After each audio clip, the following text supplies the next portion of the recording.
The lighting is awful, you are in a very precarious setup, but hopefully this is less chaotic than last month. Hi everyone, my name's Chloe, welcome back to my channel. Thank you for being here today. Today's video is my October TBR as picked by my TBR game, which is TBR Mash. I will get to that in a second. But first, let's just go through whether or not I managed to read my TBR in the month of September. September was a little bit of a hectic month, to say the least. I was doing two readathons. I was doing Becca's Bookopoly-thon and also Magical Readathon. So I ended up with, between those and also TBR Mash, I ended up with 10 books on my TBR, which is a lot considering that I aim for 5 every month. I'm happy to say that it is now the 25th of the month. I have 3 books left to read, but one of them I have 80 pages left that I will finish tonight. The other one I have 3 hours left of the audiobook that I will finish tomorrow. And then I have sort of 3.5 days to read a YA thriller, which is only like 250 pages long or something like that. I'm gonna be fine. So that means that I do not have any punishments going into this round of TBR Mash. Still doing well so far. I've not had a punishment yet other than sort of the ones that you get playing the board. Let's actually explain how we play TBR Mash. We'll just say actually last month I kind of went through what books I'd read to finish my TBR the month before. I'm not going to do that. There's 10 books. You're stacked on top of them at the minute. If you want to know what I read in the month of September, my wrap-up will be going up in the next video after this one on Saturday, so please feel free to join me for that one.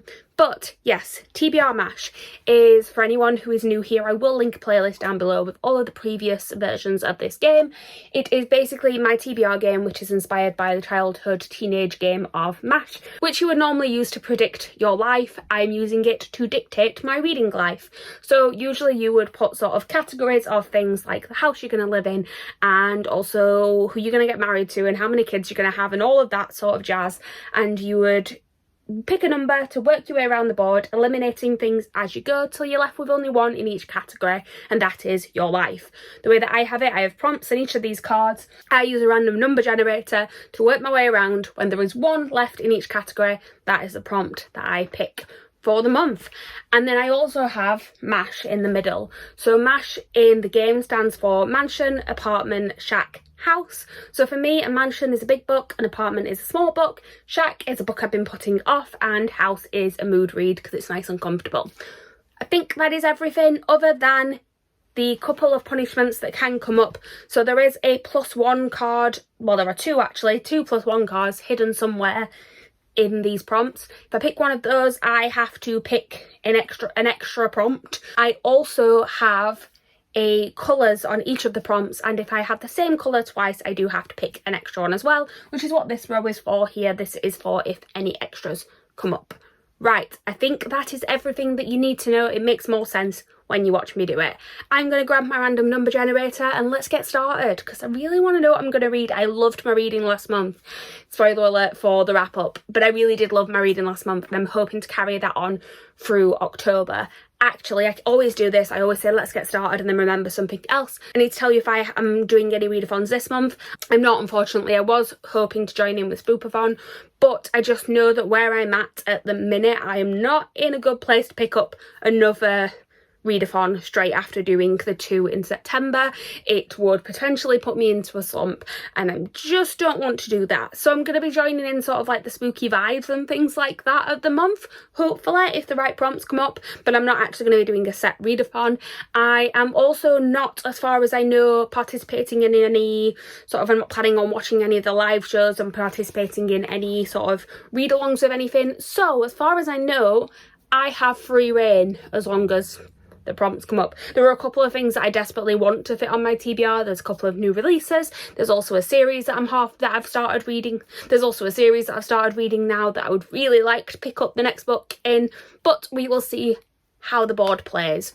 Right, I'm going to now grab my random number generator. I'll be back in a second. The parameters, as always, are set between 5 and 15, and I have ended up with 12, which is a little bit longer than we normally have, which is actually hopefully good. You guys don't need to see me count. Let's speed this up.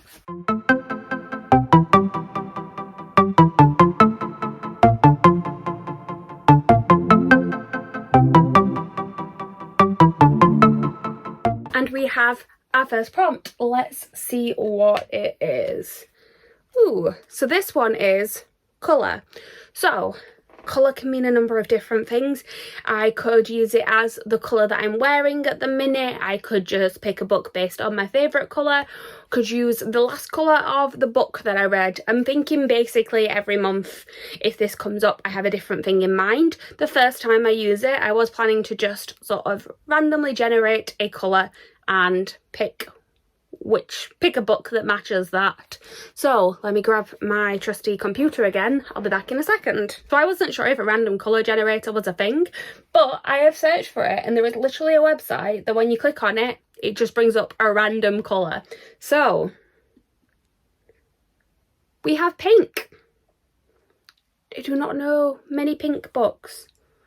I'm going to go and find something. I'll be back with you guys shortly. So I said I didn't know many pink books, and then I turned around and literally the first thing I saw was actually a book that I really, really want to read. So we are going to be reading The Extraordinaries by TJ Klune. We do have that lovely pink colour, and look, it's all waved round.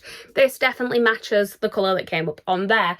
So this is a book about a world where superheroes exist, I believe. It says, in Nova City there are extraordinary people capable of feats that defy the imagination. Shadowstar protects the city and manipulates darkness, and Pyrostorm is determined to bring the city to its knees using his power over fire. And then there's Nick, who, well, being the most popular fanfiction writer in the Extraordinaries fandom is a superpower, right? Instead of fighting crime, Nick must contend with a new year at school, a father who doesn't trust him, and a best friend named Seth, who may or may not be the love of Nick's short, uneventful life. It should be enough, but after a chance encounter with Shadowstar, Nova City's mightiest hero and Nick's biggest crush, Nick sets out to make himself extraordinary, and he'll do it with or without his friend's help. I'm very excited to read this. I have read one other book by TJ Klune, it's House in the Cerulean Sea. Obviously, you probably could have guessed that. I do have Under the Whispering Door pre-ordered as well, and I just really want to read this one. I've been looking forward to it for a while now, so I'm happy that I've been able to get this onto my TBR. Right, let's get back to counting.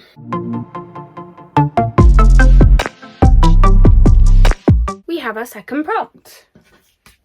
That one is, oh, I've got to pick an extra one. I've just realised. Yeah, so I have two purples. I've got to pick an extra one. And this is Standalone, which, self-explanatory, it is a standalone book. So I'm not going to pick the extra one yet. I'll do that at the end. But let's find a standalone book to read first. So I did say that I was going to try and read some spooky books during the month of October. I am not a massive spooky book reader. I'm not a horror reader. I'm not a thriller reader. It's just not my thing. But I do have this one book that's been sat on my shelf for a while. I think I got it last Christmas. And I've been wanting to read it. I mean, I assume it's spooky just from the title. But that one is Mexican Gothic by Silvia Moreno Garcia. And yeah, I don't really know what this one is about. It does say it's a haunted house novel, so definitely October vibes.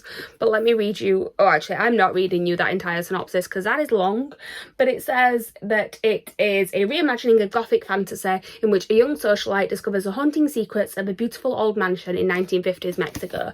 To be honest, I don't really want to know too much about it. On the back it says, he's trying to poison me, you must come for me, Noemi, you have to save me. So I feel like it's possibly one of those where it's better not to know too much going into it.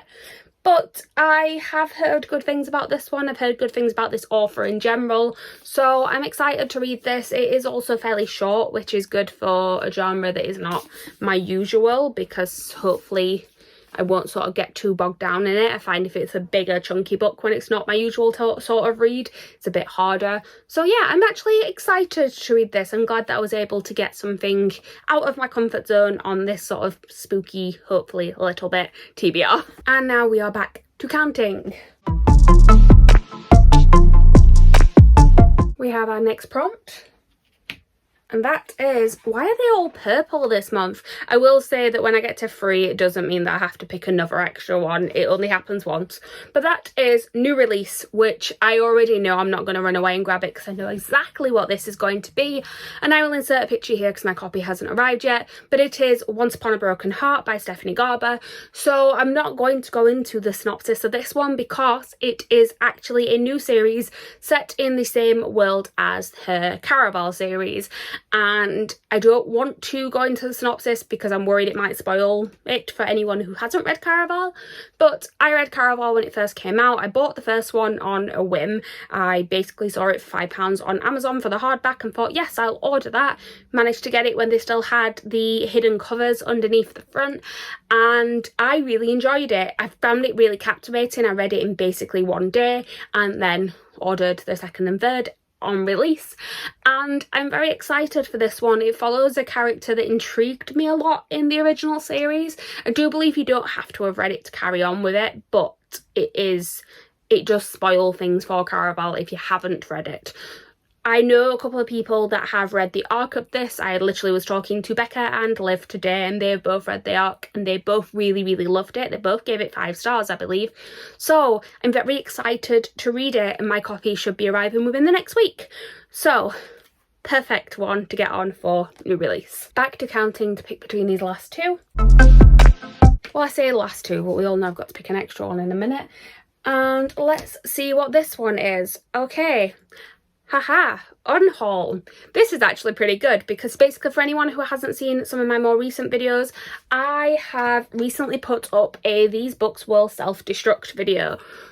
And on there were a couple of sort of thrillers and things that I said might be good for spooky season. So this can again mean two things. It means either that I pick a book that I was considering unhauling anyway, or if I don't read the book, then I have to unhaul it. Maybe let's just do both. I will pick a book off of my self-destruct, and if I don't read it this month, it self-destructs early.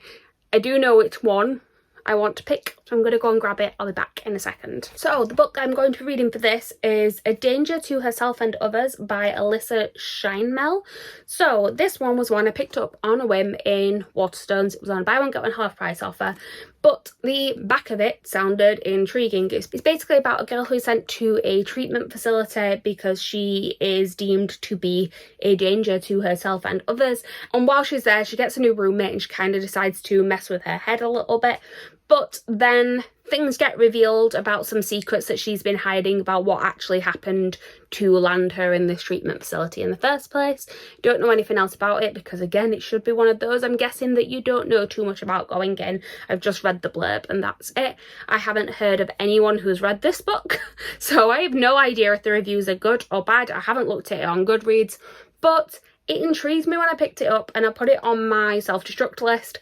But it does sound good for this sort of time of year, so we'll see how it goes. And yeah, if I don't read this, I'm guessing it's self-destructing in 1 month rather than 12. It's just 11 months early, it's fine. So I picked my 4 picks. I'm now going to pick my extra pick and then we'll get on to M.A.S.H. Right. I should have realised actually when it was a 12 that was always going to happen. It was always going to be the first one. But that is Booktuber Rec. So this basically is going to be a book that I have either bought because of a Booktuber Rec or I've just seen a Booktuber talk about it a lot. See, Once Upon a Broken Heart would have been really good for this because I've literally just been talking to Becca Fowle about this today. But I've already picked that one. So I'm going to go and have a look at my shelves and see if there is anything in particular. Actually, no. I'm gonna go and think. I'll be back. Okay, right. So seeing how that one picked and knowing what number I've generated, I basically know which one of these is going to come up because it's a row of 4 again, so it's going to happen in the exact same way. Which means that I was going to avoid picking this next book because it would definitely work for what is inevitably going to come up from M.A.S.H, which is Mansion, which is a big book, over 500 pages. But I looked on my shelves and there is nothing that's jumping out at me as a Booktuber Rec at the minute, and that I particularly want to read at the minute anyway. There's some things on there that I could definitely say are Booktuber Recs, but I'm just really not in the mood to read them. But I am in the mood to read this because I did say that there is a book that is the next one in a series that I wanted to read, and that is... I'm just saying all this actually, and literally another book that I want to read has just popped into my head, but I'm hoping that also fits for Mansion. Right, anyway, This is the chaos that is inside my brain. Anyway, the book that I wanted to read that is definitely a booktuber rec, because there is a whole read along dedicated to this series and everyone loves this series, and that is the Realm of the Elderling series, in particular the last book in the Farseer trilogy, which is Assassin's Quest. So I have read the first 2 books in this trilogy. I loved them both. I read the first one in August, I read the last one in September. I am planning to read one of these a month, so why not get this on here now? Like I said, it would have definitely fit the mansion prompt as well, but I'm not going to tell you too much about this book because I don't even want to read the back, because apparently the synopsises get quite spoilery, so I'm trying to ignore it. But basically it follows the life of a character called Fitz, who is the bastard son of the Crown Prince. He is being brought up by his mother until his maternal grandfather basically says, I've had enough of spending money and raising you, go be with your father for a bit, and he drops him off on the doorstep of the keep. His father then quickly abdicates and just leaves him there, which means that he is left to be raised by sort of the stable master until the king takes an interest in him, because he realises that he is in a really good position where he is close enough to the royal family that he can sort of mix with other sort of nobility, but he's far enough away that he can be quite helpful as well, and they ends up training him to become an assassin, hence Assassin's Quest. So the first one is Assassin's Apprentice, the second one is, I can't even remember, I read it, Royal Assassin, that's what it's called. The second one was Royal Assassin and this one is Assassin's Quest. This is the last one in this trilogy, so it is a 16-book series as a whole, but it is broke up in smaller parts. So you have this, then you have Live Ship Traders, then you have another trilogy, and so on and so forth. So I'm very happy to be finishing this trilogy off because I've heard amazing things about the Live Ship trilogy and I can't wait to start that one as well. So this is going to be my booktuber rec for the month. And now this is a bit pointless because I know exactly how this is going to end, but let's just count it down anyway. What a shock, we ended up Mansion. So Mansion is, as I mentioned, a big book. It means it has to be over 500 pages. I do have another series that I started reading fairly recently, and I have bought the concluding parts of the series. It's trilogy. Read the first one, bought the second and third one, so let's hope that the second one is over 500 pages and then I can add this one onto my TBR as well. I'm gonna go and grab it and check. Kingdom of Copper came through for me. It's over 600 pages. This is great. So this is part of the David Bad trilogy. I'm actually going to read you, even though it is the second book, I'm going to read you the beginning of the synopsis on this because I feel like it's a good version of the first book. It says, once a con artist on the streets of Cairo, Nari's life changed forever when she accidentally summoned Dara, a formidable and mysterious djinn, and was thrust into the dazzling royal court of David. Now, as Nari embraces hidden heritage and powers, she must forge a new path. So yes, basically, Nari is this character who has a few sort of special abilities that she's not really sure if they even are special abilities, but then one day she ends up accidentally summoning Dara, who is a djinn, and he takes her back to the city of David, which is where all the djinn live,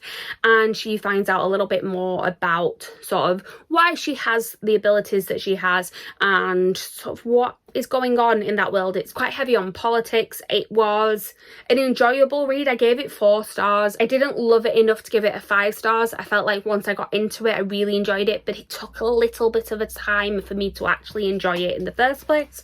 But I have heard that that is a general thing when reading these books. The first one is good, the second 2 are amazing. So I do already have this one, and I also have Empire of Gold, is that what it's called? I had the third one anyway, but this one is the second, so I'm happy that I will be able to read this one this month as well, because I sort of didn't put it on my TBR last month because I had some other chunky books to read and I didn't want to overwhelm myself, but it's nice that I am now able to get back into this series because I don't want to leave it too long before picking it up again. Okay, so these are my books to read for this month. This one and all these ones, and also Once Upon a Broken Heart, which, I mean, that's not too bad. Normally I sort of look at these TBRs and I'm like, oh, okay, am I going to be able to do that? But after last month, where I had a 10-book TBR and 2 of them were sort of bordering on 700 pages long each. I'm feeling quite good about this. I think I'll be able to do it. I also do know that I have audiobooks for these two, which will help me read the chunkier ones, which is great. So yes, I'm excited about what I'm going to be reading this month, which is always a good thing. We should be excited about what we're reading. It's great. So all I have left to say is thank you guys for watching. Please like, comment, subscribe, all that good stuff down below.